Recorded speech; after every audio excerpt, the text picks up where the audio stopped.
Bonjour Michael. Bonjour Bertrand. Vous avez décidé de glisser une couche de vidéo dans la partie primaire du recrutement en fait au départ. C'est ça. L'idée c'est d'aider les recruteurs dans les premières phases de présélection des candidats et de remplacer la présélection téléphonique par une présélection vidéo. La vidéo peut être vue et revue par le recruteur et surtout il peut la partager avec son équipe. Donc on a un avis beaucoup plus juste sur le candidat puisque plusieurs personnes peuvent avoir accès à ses réponses. Donc vous remplacez quelque chose qui est assez fastidieux et pas très très performant finalement pour voir qui on a en face par une solution vidéo qui s'adresse quand même plutôt aux grands groupes a priori. Alors c'est quelque chose qui était fastidieux mais qui devient simple effectivement avec EasyRecruit.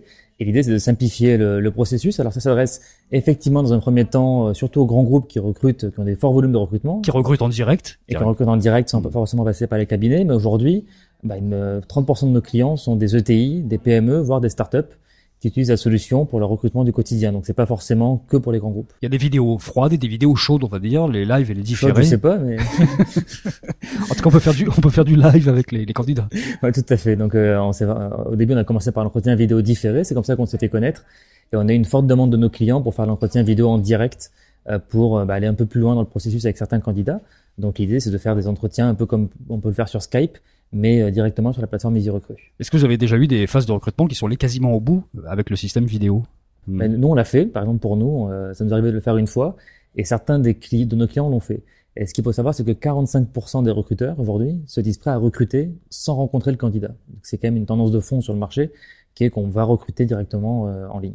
Alors évidemment, la vidéo, on sait faire, mais vous avez mis en place vraiment une plateforme SaaS qui permet de créer son questionnaire, d'avoir accès à toutes les réponses, de gérer ça quand on est une boîte, en fait. C'est ça. Le but, c'est pas juste de proposer un outil pour faire une vidéo, c'est d'avoir un outil très complet pour créer des questionnaires sur mesure et de paramétrer les durées des réponses, poser ces questions sous forme de vidéo également, et de simplifier le processus au maximum pour le candidat. Vous êtes installé dans pas mal de pays déjà, dans 5-6 pays européens. Tout à fait, 7 pays en tout. Ça fonctionne de la même façon, il y a les mêmes modes de relationnel entre les candidats et les entreprises. Ouais, vraiment, on a trouvé les mêmes ressentis. Et limite, en Espagne, en Italie, on a des taux de retour des candidats qui sont encore meilleurs que ceux qu'on a en France. Ce qui marche en matière de recrutement peut marcher en matière de recrutement d'étudiants pour des universités, ça peut marcher en matière de recrutement de start-up pour des incubateurs. En fait, partout où il y a un contact, où il y a un choix à faire l'un vers l'autre, ça peut fonctionner. Ça peut marcher, c'est un peu le constat qu'on a fait.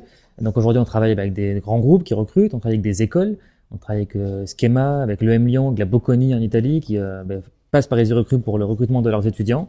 Et effectivement avec des incubateurs qui vont passer par EasyRecruit pour sélectionner les dossiers qui vont incuber. Donc effectivement, dès qu'il y a une notion de présélection, la vidéo peut être efficace et EasyRecruit peut avoir un intérêt.